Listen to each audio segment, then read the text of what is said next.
During World War I, Iran had a weak and declining government, and the country was exposed to foreign exploitation. The British wanted to gain control of the oil-rich southern region of Iran. In the year 1914, British forces entered Iran and made agreements with Iranian tribal leaders, who agreed to allow them to conduct oil explorations in their territory in exchange for money. These tribes promised the British security and protection from the central government.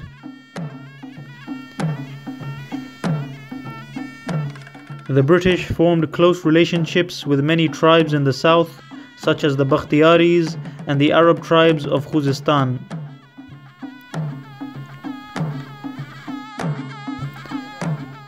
However, the British faced fierce opposition from the rebellious tribe known as the Qashqai tribe. The Qashqai tribe was led by Ismail Khan Qashqai, who was one of the most powerful tribal leaders in Iran. During their search for oil in southern Iran, the British began drilling for oil in the territory of the Qashqai tribe without their permission. The Qashqai tribe were outraged by the illegal British presence in their land. Therefore, the Qashqai took up arms against the British and began attacking British soldiers and oil facilities. The British reacted with brutal force and killed and arrested hundreds of Qashqai tribesmen.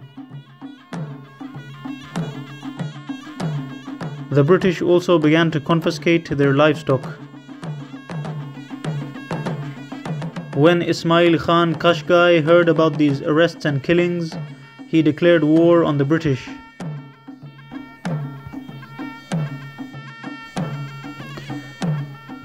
Ismail Khan Qashqai managed to gain the support of thousands of impoverished Iranians, marginalized tribes, and religious scholars.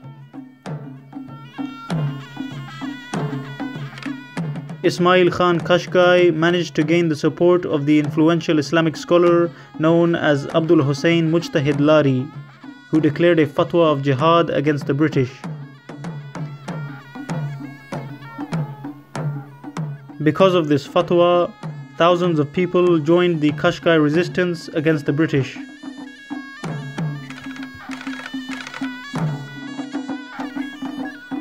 The Qashqai rebels engaged in hit-and-run attacks and managed to kill hundreds of British soldiers and disturb their oil operations. The Qashqai also managed to prevent the British from reaching the strategic port city of Bushehr, as they managed to block the roads and ambush British soldiers who were traveling from Shiraz to Bushehr.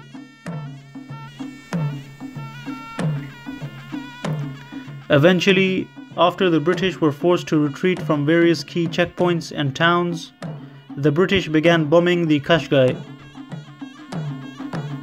The British used armored cars and airplanes and killed hundreds of civilians. However, the Qashqai refused to surrender and continued to attack British checkpoints.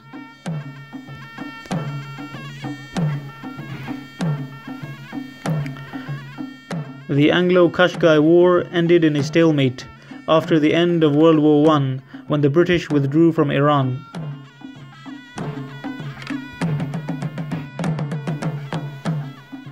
However, by this time, the British had convinced the Persian government to sign the Anglo-Persian Agreement, which gave Britain the right to drill oil in Iran. Therefore, the British no longer had to deal with the tribes in order to extract oil from Iran. However, the tribes, especially the Qashqai, still remained a huge threat to British interests in southern Iran.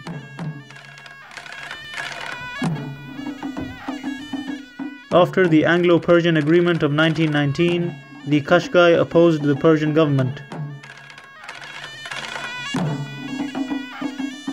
Ismail Khan Qashqai, who was the leader of the tribe, was also influential in the Iranian government and supported anti-British politicians.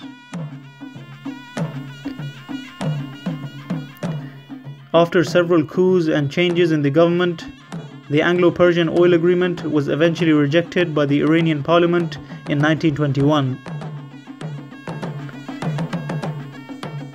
However, the British were soon able to regain their political influence in Iran. In 1925, the British-backed dictator known as Reza Shah rose to power and cracked down on all the tribes of Iran. He took away all of their autonomy and stripped them of political power.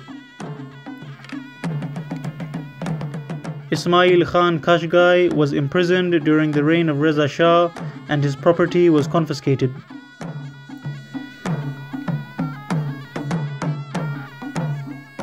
The British knew that they had to remove the threat of the Qashqai, who had always opposed them. Therefore, they ordered Reza Shah to imprison their leader. Ismail Khan Qashqai died in prison in the year 1931.